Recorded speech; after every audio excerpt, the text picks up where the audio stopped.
the airport, and now we're headed to our Airbnb. What, do you have anything special to say? How do you feel? I feel good. I feel sort of sleep deprived and delirious and lots of yummy languages and excited. So it is currently 4 o'clock in Florence. We got to our apartment. We took a nice needed nap. Now we are walking on a mission to find electrical adapters because neither of us thought about how we're gonna charge our Many electrical items. Exactly. So here we are, going to take this in stride and enjoy the sights of Florence. So when I came to Italy 15 years ago, I did pretty much all of Italy except Milan. And to me, Florence was the place. I thought that if I had to move to Italy or move somewhere in the world, that Florence would be the place. I love it. And yeah, it's feeling good again. What did you love about it? It's small enough to get around and see everything, and it's quaint. It's like it has all these cool little spots, history, the home of the Renaissance. You know, all the greats were here as well. It was like Da Vinci, Michelangelo, they were all here. And so you have that feeling here, whereas in Rome it's just like big, wild, and even though it's ancient, it feels modern. Whereas here it's quaint. Quaint is the best way I could explain it. Well, like Florence is more Montreal and Rome is more New York. Exactly. So that's the Duomo, I think. If I'm not mistaken, that's the Duomo. Yeah. So look at this. We've been walking for like 10 minutes from outside of Florence, and not The crazy traffic. yeah, traffic is crazy. Yeah, it's tiny. I feel like we could walk the entire. Oh yeah, absolutely.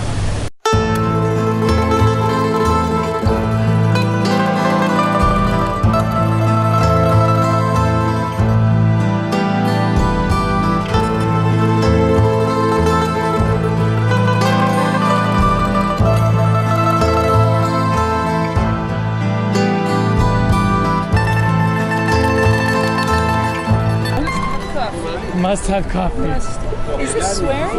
Or is this No, like, this is like, yeah, it's like, come on, please do me a favor. It's like, It's a little aggressive. yeah, It's a little like, vamos.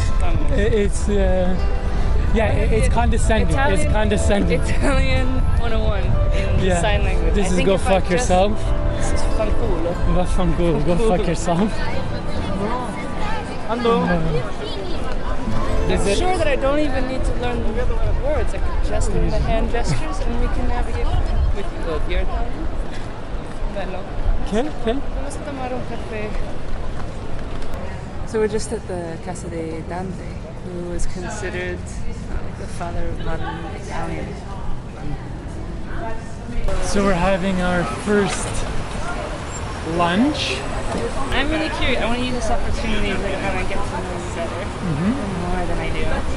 And being in Italy, the birthplace of your parents, I wanted to ask you some questions about being first generation born Canadian.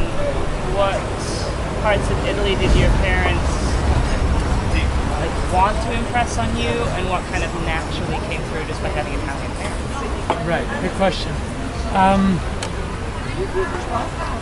Yeah, so I was born in Canada. My parents came to Canada when they were like under 12 years old, under teens. So they were very young, exactly. They were from the south of Italy, like very farmland and small towns. So when they came to Montreal, they actually came with their old values and everything. So sometimes I would feel that the values that we had was actually old town Italy versus like modern Italy that we have now. So that was always the big issue, that it felt like we were still living 1950s Italy and Italian culture, whereas Italy went on. My parents wanted me to have the language, but I was a stubborn boy, so I didn't want to go to Italian school or learn, because it was like on Saturday mornings. Like Saturday mornings, I was like in the streets with the kids. You know what I mean? So I really didn't learn Italian until today. I always say it's like one of my biggest shames is the fact that I don't speak Italian. What we had the most was more like the values, family values, values of the collective. So in my family, it was always about what's best for everybody. It was never like the individual. So when I travel, it's not like, oh, I want it my way, I want to do this. For me, if everybody is happy, that makes me very happy. My parents growing up Italian in Italy, 1960s to, I would say, as far as the 1980s, definitely prejudice against us. Just being like not fluently speaking French in Quebec, not fluently speaking English in Canada. So we always had some kind of level of prejudice being the immigrant family. But growing up, there was a lot of pride for being Italian. It was like, you know, everybody, it seems like internationally everybody loves Italians, the culture, the way we speak, the passion, the language. So there was a lot of the sports, like football, soccer, like that's probably the most memorable thing growing up, like World Cups and Euro Cups, and really, really being proud to be Italian because we have one of the best football teams in the world. Now it's a bit of a different story. Now I feel like with modern day neoliberalism and knowing the history of Italy, the church, the empire, like becoming more awakened and seeing like the control system and obedience of the population, we see it has gone like Egypt, Rome, England, United States kind of thing. So I felt like right now I feel a bit more like, shit, do I have to have shame for the fact that I'm Italian and that we were one of the biggest empires of control? So there's that playing on in the background.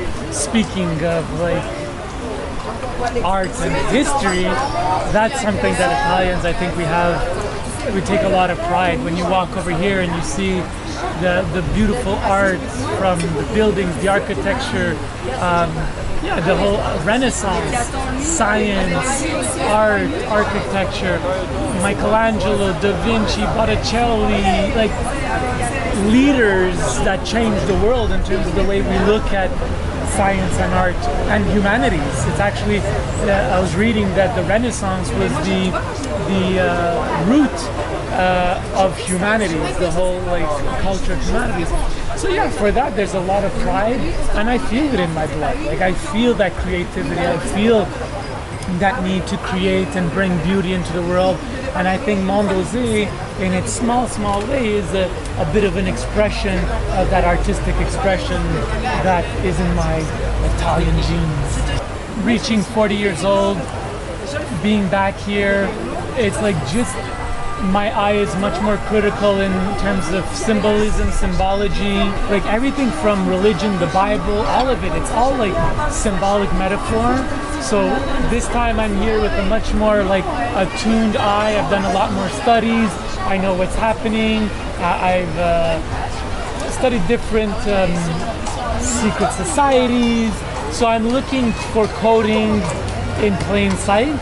So that's what really interests me, and that's what one of my intentions.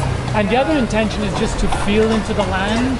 And when we go into the Tuscan countryside, is to really just ground and feel and tune into it more shamanically, which before I didn't really have that perception, or maybe I had it but not really as attentively. No, that's To be swearing.